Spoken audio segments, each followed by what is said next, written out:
കോടതിയിലെ ശബരിമല കേസ് വളരെ ശ്രദ്ധയോടെ കൈകാര്യം ചെയ്തില്ലെങ്കിൽ ദൂരവ്യാപകമായ പ്രത്യാഘാതങ്ങൾ സൃഷ്ടിക്കും. ഇതിന് ആദ്യം വേണ്ടത് ദേവസ്വം ബോർഡിന്റെ സത്യവാങ്മൂലം കുറെ കൂടെ ശക്തമാക്കണം. കഴിഞ്ഞ തവണ വളരെ വേദനയും വിഷമത്തോടെ പറയട്ടെ, ആരെയും കുറ്റം പറയാനല്ല, ദേവസ്വം ബോർഡിന്റെ സത്യവാങ്മൂലം എഴുതിയിട്ട് സത്യവാങ്മൂലത്തിൽ പറയാനുള്ള കാര്യങ്ങൾ പറയാതെ വേറെ കാര്യങ്ങൾ പറയാനായി വാസു സാറിനെ നമ്മുടെ മുഖ്യമന്ത്രി ശ്രീ പിണറായി വിജയൻ അവർ സുപ്രീം കോടതിയിലേക്ക് വിട്ടിരുന്നു. അന്ന് റിപ്പോർട്ട് ചെയ്തവർക്ക് ഒരുപക്ഷെ ഓർമ്മ കാണും. ഒന്ന് ആലോചിക്കണം, ദേവസ്വം ബോർഡ് അയ്യപ്പന്റെ കാശെടുത്ത് നിലനിൽക്കുന്ന തിരുവിതാംകൂർ ദേവസ്വം ബോർഡ് അയ്യപ്പനെതിരെയാണ് കോടതിയിൽ വാദിച്ചത്. തിരുവിതാംകൂർ ദേവസ്വം ബോർഡിന് 1248 അല്ലെങ്കിൽ 1250 ക്ഷേത്രങ്ങളും ആ 1250 ക്ഷേത്രങ്ങളെയും താങ്ങി നിർത്തുന്നത് സ്വാമി അയ്യപ്പനാണ്. കേരളത്തിലേക്ക് കോടിക്കണക്കിന് ഭക്തജനങ്ങളെ കൊണ്ടുവരുന്ന സ്വാമി അയ്യപ്പനാണ്. ആ സ്വാമി അയ്യപ്പനെതിരെയാണ് തിരുവിതാംകൂർ ദേവസ്വം ബോർഡ് സുപ്രീം കോടതിയിൽ വാദിച്ചത്. അത് വാദിച്ചത് എങ്ങനെ? എവിടെയും തൊടാത്ത ഒരു അഫിഡവിറ്റ് കൊടുത്തു. എന്നിട്ട് വാസു സാറിനെ മുഖ്യമന്ത്രി വേറെ വിട്ട് അവിടുത്തെ അഡ്വക്കേറ്റിനെ കൊണ്ട് ജെൻഡർ ഇക്വാലിറ്റിയാണ് പ്രധാനമന്ത്രി വാദിപ്പിച്ചു. ശബരിമലയിൽ വീഴുന്ന കാശെടുത്ത് ശബരിമലക്കെതിരെ വാദിച്ചതാണ് യഥാർത്ഥത്തിൽ സംഭവിച്ചത്. പഴയ കാര്യങ്ങളാണ്, ഇത് പറയുന്നില്ല. ഇന്ത്യയിലെ സുപ്രീം കോടതിയുടെ 9 അംഗ ബെഞ്ച് ശബരിമല വിശ്വാസ സംബന്ധമായ കേസ് ഇന്ത്യയുടെ നീതിന്യായ ചരിത്രത്തിലെ നാഴികക്കല്ലായി മാറുന്ന കാര്യത്തിൽ സംശയമില്ല. ഹിന്ദു, മുസ്ലിം, ക്രിസ്ത്യൻ, പാഴ്സി അടക്കമുള്ള വിശ്വാസങ്ങൾക്കും ഈ വിധി ബാധകമാണ്. കുറെ കൂടെ മൗലികമായി പറഞ്ഞാൽ ആർട്ടിക്കിൾ 25, 26 എന്ന ഫണ്ടമെന്റൽ റൈറ്റ് ഇന്ത്യൻ ഭരണഘടന ഉറപ്പു നൽകുന്ന മൗലിക അവകാശത്തിന്റെ നിലനിൽപ്പ് ഈ വിധിയെ ആശ്രയിച്ചായിരിക്കും. അതായത് ഞങ്ങൾ വാദിക്കുന്നത് എന്താ? ശബരിമലയിൽ അയ്യപ്പൻ ഒരു നൈഷ്ഠിക ബ്രഹ്മചാരിയാണ്. ഈ വിശ്വാസം കാത്തു സൂക്ഷിക്കാനുള്ള അവകാശം ഞങ്ങൾക്കുണ്ട്. അത് നൽകുന്നത് ആർട്ടിക്കിൾ 25. ഇതാണ് നമ്മൾ വാദിക്കുന്ന കാര്യം. ആ ആർട്ടിക്കിൾ 25ന്റെ നിലനിൽപ്പ് തന്നെ ആർട്ടിക്കിൾ 25 എന്ന ഫണ്ടമെന്റൽ റൈറ്റ് ടു ഫെയ്ത്ത് അല്ലെങ്കിൽ ഈശ്വര വിശ്വാസം, മതവിശ്വാസം, ആത്മീയ വിശ്വാസം എന്ത് പേര് വിളിച്ചാലും ആ ഫണ്ടമെന്റൽ റൈറ്റിന്റെ നിലനിൽപ്പ് തന്നെ ഈ കേസിനെ ബാധകമാക്കി അല്ലെങ്കിൽ കേസിനെ അടിസ്ഥാനമാക്കി നിൽക്കുന്നത്. ഇതിൽ ഭരണഘടനാ ചോദ്യങ്ങൾ ഉണ്ടോ എന്ന് ചോദിച്ചാൽ തീർച്ചയായിട്ടും ഉണ്ട്. നമ്മുടെ എതിർവാദം ഞങ്ങൾ അനുകൂലിക്കുന്നില്ല, പക്ഷെ അവരെ ബഹുമാനിക്കുന്നു. ഫെമിനിസ്റ്റുകളും പുരോഗമനവാദികളും സ്വയം വിളിക്കുന്നവരും ആർട്ടിക്കിൾ 14 പരമാവധി ഇതിലേക്ക് കൊണ്ടുവരാൻ ശ്രമിക്കുക. അപ്പോൾ ആർട്ടിക്കിൾ 14ന്റെയും 25ന്റെയും ബാലൻസ് അഥവാ സന്തുലനം ഈ കേസിൽ വേണ്ടി വന്നേക്കാം, സംശയമൊന്നുമില്ല. അപ്പോ അതിന്റെ ബാലൻസ് എന്താണ്, ആർട്ടിക്കിൾ 25ന്റെ പരിധിയും പരിമിതിയും എന്താണ് തുടങ്ങിയ അടിസ്ഥാന ഭരണഘടനാ ചോദ്യങ്ങൾ ഈ വിഷയത്തിൽ ഉയർത്തപ്പെടുകയും പരിഗണനയിൽ വരികയും ചെയ്യും. ഞാൻ കഴിഞ്ഞ കേസിൽ കക്ഷിയാണ്. കഴിഞ്ഞ കേസിൽ മാത്രമല്ല, കഴിഞ്ഞ 20 വർഷം 2006 മുതൽ ഈ വിവാദം ഉണ്ടായത് മുതൽ 2007 തുടങ്ങി കോടതിയിൽ കഴിഞ്ഞ 19-20 വർഷമായിട്ട് പോകുന്ന വ്യക്തിയാണ്. ആദ്യഘട്ടങ്ങളിൽ പ്രത്യേകിച്ച് ആരും സപ്പോർട്ട് ചെയ്യാനില്ലാത്ത ഘട്ടത്തിൽ ഒറ്റയ്ക്ക് ഞാൻ മാത്രമായിട്ട് കേസ് കണ്ട സന്ദർഭങ്ങളുണ്ട്. അതായത് ശബരിമല കേസ് വിളിക്കുമ്പോൾ കേരള ഗവൺമെന്റ് ആൾക്കാർ കാണില്ല, തിരുവിതാംകൂർ ദേവസ്വം ബോർഡ് ആൾക്കാർ കാണില്ല. ഞാൻ മാത്രമായി സ്വന്തമായി കാശ് മുടക്കി ഡൽഹി പോയി സുപ്രീം കോടതി ഇരുന്ന അവസരങ്ങൾ ഉണ്ടായിട്ടുണ്ട്. അപ്പൊ അന്ന് സപ്പോർട്ട് ചെയ്യാൻ ആരും ഇല്ലാത്തൊരു അവസ്ഥയായിരുന്നു. പക്ഷേ ഇന്ന് എല്ലാവരും സപ്പോർട്ട് ചെയ്യുന്ന ഒരു അവസ്ഥയാണ്. അത് വളരെ നല്ലതാണ്. സർക്കാരിനോടും ദേവസ്വം ബോർഡിനോടും 2 റിക്വസ്റ്റ് ആണ്. ഒന്ന്, ദേവസ്വം ബോർഡിന്റെ അഫിഡവിറ്റ് വീക്കാണ്. ദേവസ്വം ബോർഡിന്റെ അഫിഡവിറ്റ് ദുർബലമായ ഒരു അഫിഡവിറ്റ് ആണ് കൊടുത്തിരിക്കുന്നത്. ചില കാര്യങ്ങൾ പറഞ്ഞാൽ എന്താ പറയുക, പ്രകോപനവും ചലഞ്ചിങ്ങും ആവുന്നതുകൊണ്ട് ദേവസ്വം ബോർഡ് അഫിഡവിറ്റിൽ എഴുതിയിരിക്കുന്ന കാര്യമൊന്നും പറയുന്നില്ല. പക്ഷേ ദേവസ്വം ബോർഡിന്റെ അഫിഡവിറ്റ് വീക്കാണ്.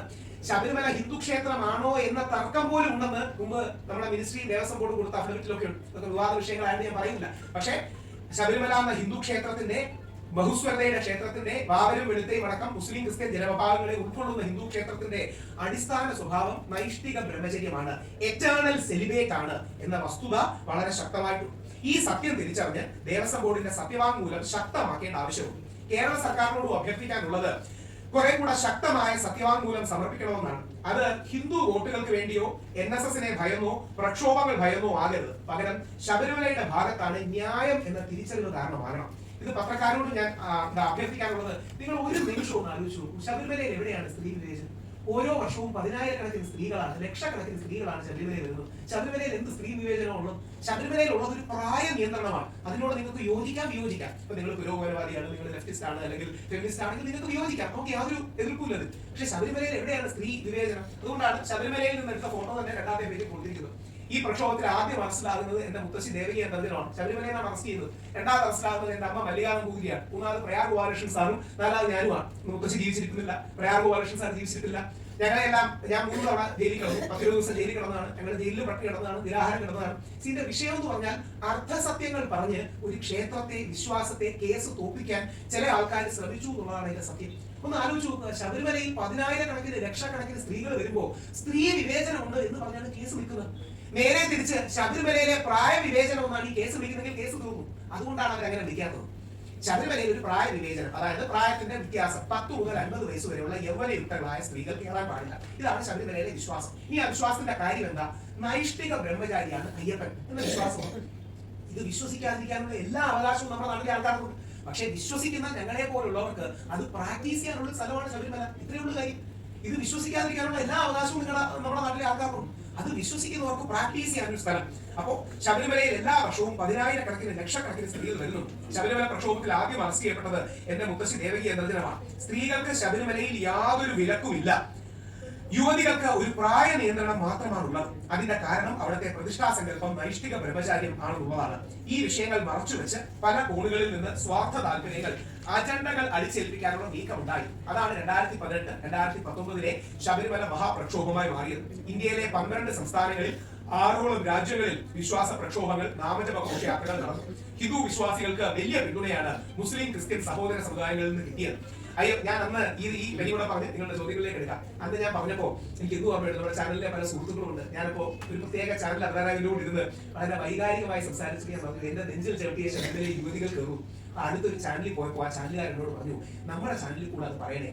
ഞാൻ ചോദിച്ചു, ഞാൻ വിചാരിച്ചു അവർ നമ്മളെ സപ്പോർട്ട് ചെയ്യുന്ന ആൾക്കാരല്ല, ഇതൊക്കെ ആൾക്കാരാണ്. ഞാൻ പറഞ്ഞു, പിന്നെ എന്തിനാണ് നിങ്ങൾ അങ്ങനെ പറയുന്നത്? ഇത് ഓർമ്മയുണ്ട്. അതായത് നാളെ നിങ്ങളൊക്കെ എന്തായാലും തോക്കുമല്ലോ, അപ്പൊ നാളെ ശബരിമലയിൽ യുവതികൾ കയറി ഇറങ്ങുമ്പോൾ സൈഡിൽ നിന്ന് ഈ ഡയലോഗ് ഇട്ട് ട്രോൾ ചെയ്യാനാണ് എന്ന് അവരത് പറഞ്ഞിട്ടുണ്ടായിരുന്നു. ഇന്നും അത് ഓർമ്മയുണ്ട്. അവരോട് ദേഷ്യമൊന്നുമായിട്ട് പറയുന്നതല്ല, പക്ഷേ അന്ന് അത് പറഞ്ഞപ്പോ ഒരുപാട് പേര് സീരിയസ് ആയിട്ട് എടുത്തില്ല.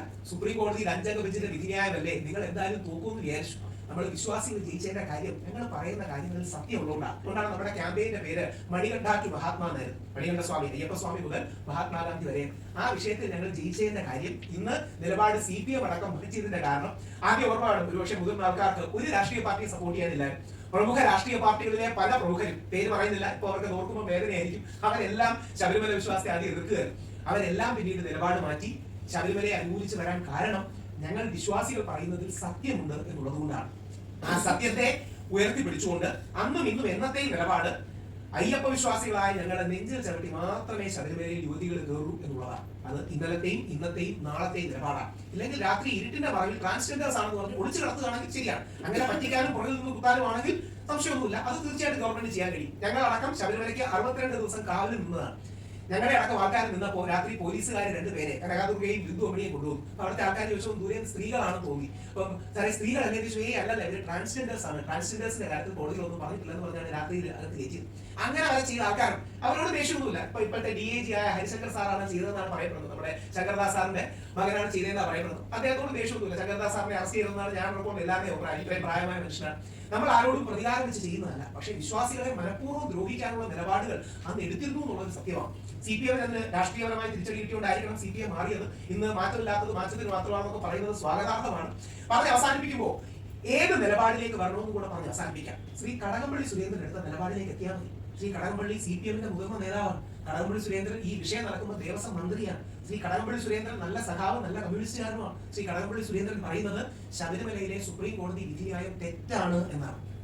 ഇത് കഴിഞ്ഞ അധ്യായമല്ല, അടഞ്ഞ അധ്യായമാണെന്നാണ്. ഇത് രാഹുൽ ഈശ്വർ എന്ന വിശ്വാസി പറയുന്ന കാര്യമല്ല. CPMന്റെ മുതിർന്ന നേതാവായ ശ്രീ കടകംപള്ളി, BJPയുടെ ശ്രീമത് രാമൻജി ഒരു ചാനലിൽ നിന്ന് പറയുന്നുണ്ടായിരുന്നു, എന്ത് ചെയ്യാൻ പറ്റും, സുപ്രീം കോടതിയുടെ വിധിന്യായം തെറ്റായിരുന്നു. സുപ്രീം കോടതി ജഡ്ജിമാരെ വിമർശിക്കണമെന്നൊന്നും ആരും പറയുന്നില്ല. പക്ഷേ സുപ്രീം കോടതിയുടെ വിധിന്യായം തെറ്റാണെന്ന് പറയാനുള്ള സ്വാതന്ത്ര്യം നമ്മുടെ ഇന്ത്യൻ ഭരണഘടന നമുക്ക് നൽകുന്നുണ്ട്. അതായത് ഒരു കോടതിയുടെ വിധിന്യായം തെറ്റാണെന്ന് പറയാനും ഈ വിധിന്യായത്തിന് അപ്പീൽ ചെയ്യാനുമുള്ള അവകാശം ഇന്ത്യൻ നീതിന്യായ വ്യവസ്ഥയും കോടതികളും സുപ്രീം കോടതിയും ഭരണഘടനയും നമുക്ക് നൽകുന്നു. ഇനിയെങ്കിലും CPM സർക്കാർ, പ്രത്യേകിച്ച് മന്ത്രി രാജീവ് അദ്ദേഹം അടക്കമുള്ളവർ, നമ്മുടെ മുഖ്യമന്ത്രി ശബരിമലയിലെ വിധിന്യായം, സുപ്രീം കോടതിയുടെ വിധി തെറ്റായിരുന്നു എന്ന് ശ്രീ കടകംപള്ളിയും ബാക്കിയുള്ള ആൾക്കാരും പറയുന്ന നിലപാടിലേക്ക് എത്തണം. അനുബന്ധമായി സത്യവാങ്മൂലം മാറ്റി കൊടുക്കണം. വിശ്വാസികളുടെ സെന്റിമെന്റ്സിനെ ഹേർട്ട് ചെയ്യാതിരിക്കാൻ വേണ്ടി മാത്രമല്ല നിങ്ങൾ നിങ്ങളെ സപ്പോർട്ട് ചെയ്യേണ്ടത്. ഞങ്ങൾ പറയുന്നതാണ് ന്യായം എന്നുള്ളത് കൊണ്ടാണ്, നമ്മൾ പറയുന്നതാണ് നീതി എന്നുള്ളത് കൊണ്ടാണ്, നമ്മുടെ ഭാഗത്താണ് ശരി എന്നുള്ളത് കൊണ്ടാണ്. അതുകൊണ്ടാണ് ശബരിമലയിൽ സ്ത്രീ വിവേചനമില്ല, യുവതി പ്രവേശനം അല്ലെങ്കിൽ പ്രായ നിയന്ത്രണമാണുള്ളത്. ഒരു വാക്കും കൂടെ പറഞ്ഞ് നിങ്ങൾ റിപ്പോർട്ട് ചെയ്യണം. നിങ്ങൾ അറിഞ്ഞു വേണ്ടി പറഞ്ഞാൽ ഇത്രയൊക്കെ ശബരിമലയിൽ നമ്മുടെ ഭാഗത്താണ് നീതി ന്യായമെങ്കിൽ എങ്ങനെയാണ് സുപ്രീം കോടതി കേസ് ഇടുന്നതെന്നൊരു ചോദ്യം വരില്ലേ? നമ്മുടെ ഭാഗത്താണ് ഇത്രയും നീതി ന്യായമെങ്കിൽ, ശബരിമലയിൽ സ്ത്രീകൾക്ക് പ്രവേശനത്തിന് വിലക്കൊന്നുമില്ലെങ്കിൽ, ശബരിമലയിൽ യുവതികൾക്ക് പ്രായ നിയന്ത്രണം മാത്രമേ ഉള്ളെങ്കിൽ, ഇത്രയും വർഷം കേസ് നടന്ന് സുപ്രീം കോടതിയിൽ 5 അംഗ ബെഞ്ചിന്റെ വിധി എങ്ങനെ വന്നു എന്നൊരു സ്വാഭാവിക ചോദ്യം ആൾക്കാർക്ക് തോന്നില്ലേ? ആ ചോദ്യത്തിന് ഉത്തരം ഇങ്ങനെ നോക്കി പിടിക്കുന്നതിന് പകരം ദീപക് മിശ്രാജി ഇങ്ങനെ നോക്കി പിടിക്കാൻ നോക്കിയതാണ്.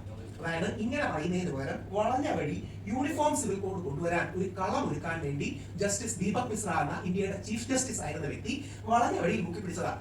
അന്ന് ഞാൻ പറഞ്ഞപ്പോൾ വിവാദം ഉണ്ടാകുകയും സുപ്രീം കോടതിയിൽ എനിക്ക് കോടതി ലക്ഷ്യത്തിന്റെ അടുത്ത് വരെ എത്തുകയും ചെയ്തു. പക്ഷേ നിങ്ങൾ ഓർക്കണം, ഇന്ത്യയുടെ നീതിന്യായ സംവിധാനത്തിൽ ആദ്യമായി ഇംപീച്ച്മെന്റ് നേരിട്ട ചീഫ് ജസ്റ്റിസ് ആണ് ജസ്റ്റിസ് ദീപക് മിശ്ര.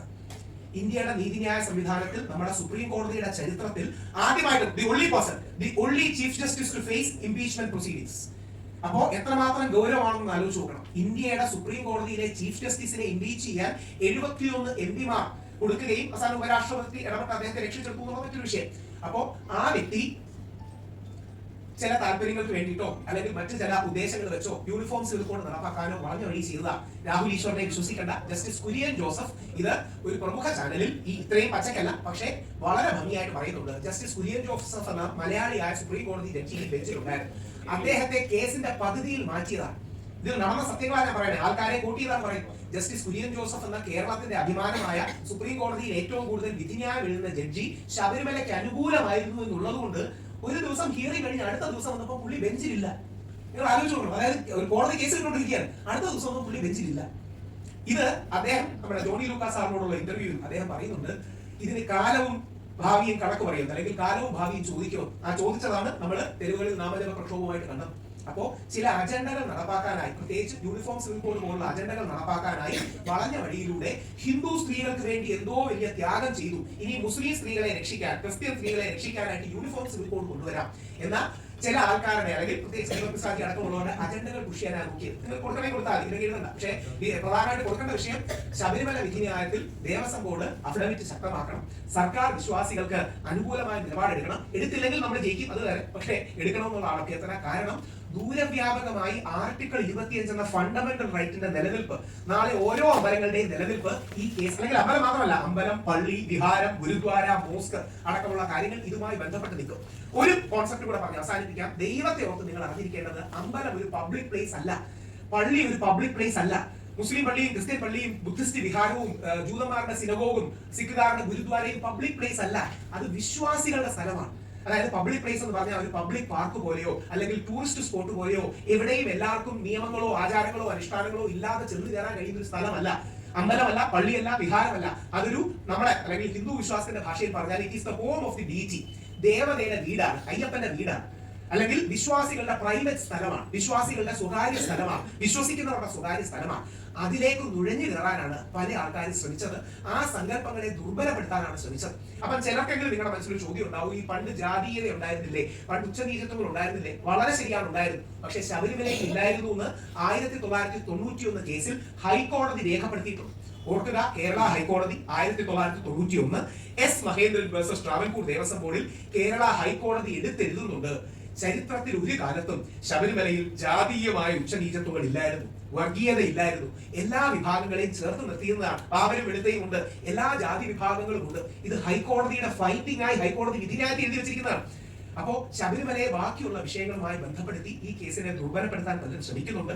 അത് ചെയ്യരുത് എന്നൊരു വിശ്വാസിയുടെ പ്രാർത്ഥനയായി, അപേക്ഷയായി നിങ്ങളുടെ മുമ്പിൽ വെക്കുന്നു. സുപ്രീം കോടതി ഈ കേസിൽ കക്ഷിയാണ്, അതുകൊണ്ട് തന്നെ നമ്മൾ ഈ കാര്യങ്ങൾ എഴുതി കൊടുക്കും. സർക്കാരിന്റെ ദേവസ്വം ബോർഡിന്റെ അഫിഡവിറ്റ് ശക്തമാകണം, വിശ്വാസികളെ ശക്തമായി പിന്തുണയ്ക്കണമെന്ന് വളരെ താഴ്മയായി അഭ്യർത്ഥിക്കുകയും ചെയ്യും.